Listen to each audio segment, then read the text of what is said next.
you're immediately heading down to the comments section to say, oh, you're too young to be playing this game, well, let me tell you that I'm mature enough to play it, and if you think otherwise, then you could go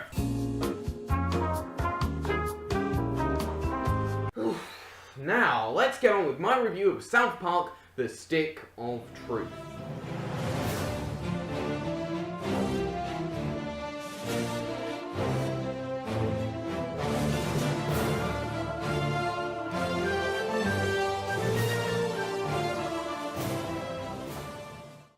Though I haven't seen as much of it as I have with other shows like The Simpsons and Family Guy, I still consider myself a big fan of South Park. The few episodes I'd seen before I got the Seasons 1 and 2 DVD are all classics in my mind, and are episodes that are still quoted and remembered by my family, enough so that in 2014 my parents gave me the thumbs up and The Stick of Truth became the first 18-rated game I ever owned. And with a sequel on the way, let's see if the original is worthy of the South Park name. You play as your own custom character whose family have just moved to South Park. The new kid goes out to make some friends and meets Butters, who introduces him to the other kids playing a Lord of the Rings type fantasy game. Cartman lets you play their game and... But first, please tell us thy name. Alright then. You entered douchebag, is that correct? Huh?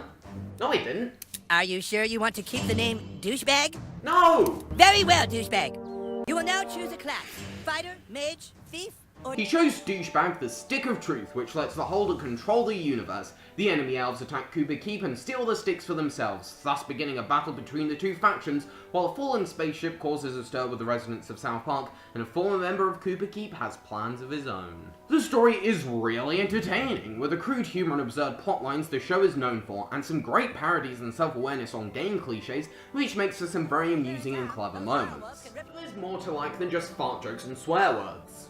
I really like the fantasy element. It feels like the type of back garden / school playground games I always wanted to do but never really could, and it actually gives the game quite a nice feel to it, but still lends itself to clever jokes. It's a good backdrop for the rest of the story to take place. Though Trey Parker and Matt Stone could give less of a crap about staying consistent with the tone, this game goes all over the place with aliens, zombies, gnomes, a trip to the Matrix, bits you can't even see, and this one scene where you enter your parents' room while they're having some food like there's no tomorrow. Yeah, definitely some food. But it's really impressive how Trey and Matt somehow keep it all on the same page. It makes the story even more entertaining than it would have been, and South Park fans would be hard-pressed to ask for anything more. Particularly in regards to the presentation. Using the art style from the show was a stroke of genius, and it makes simply running around town satisfying, not to mention all the great Easter eggs South Park itself contains. And at times the frame rate can fall to pieces, but for the most part it's very good. The voice acting is also great. I mean, good God, this cast can make the act of swearing 10 times funnier than it should be. Having the actual creators and talent behind the show is what makes this game so much better than many other lazy tie-ins. It feels like you're actually playing an episode of the show, and with your own custom character, feeling like you're a part of it just makes it all the more enjoyable. Also worthy of mention is the music. I mean, what the hell happened here? The soundtrack's amazing. With the fantasy setting comes a great fantasy score, one which hits all the right notes, and at times even sends chills down your spine, which I didn't think I'd say for a South Park game. Needless to say, the story and presentation for an adaptation of the show are outstanding. But does it actually complement fun gameplay? Like I said, running around feels satisfying, and the environments are surprisingly interactive, with plenty of loot to find, gym Pokemon to collect, and friends to make, though there's places you can't revisit, collectibles and all, so if you want to 100% this game, you have to make sure not to miss anything. Exploring South Park is plenty of fun, with all those collectibles, and it's cool to see recognisable characters, and the side quests themselves are surprisingly lengthy and, in my opinion, really worth coming back to the game to play them. But you can't carry the entire game just running around. This is an RPG, so we need some turn-based combat.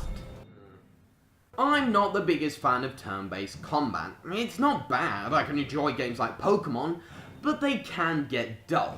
This system has you and another buddy tackle waves of however many enemies with different moves. You have your standard melee or long distance attacks, special attacks that cost PP, and you can also attack enemies with magic, but never on their balls. Sounds simple enough, but it does one small thing that makes it an absolute blast. actually get to control your attacks.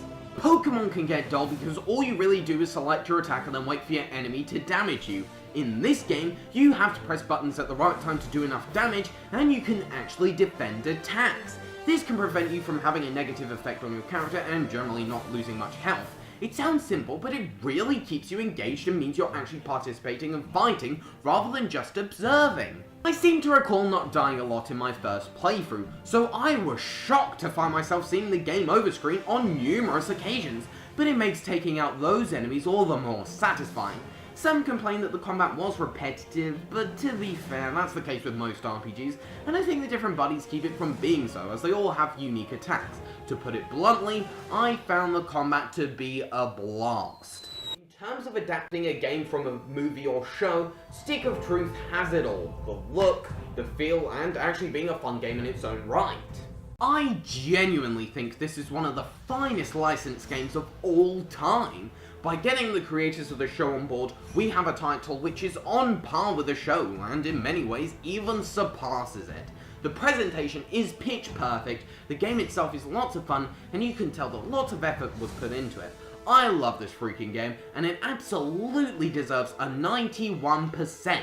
Replaying it has got me so much more excited for the sequel, and I can't wait to review it. For now though, fans of the show and RPGs in general should definitely pick this game up.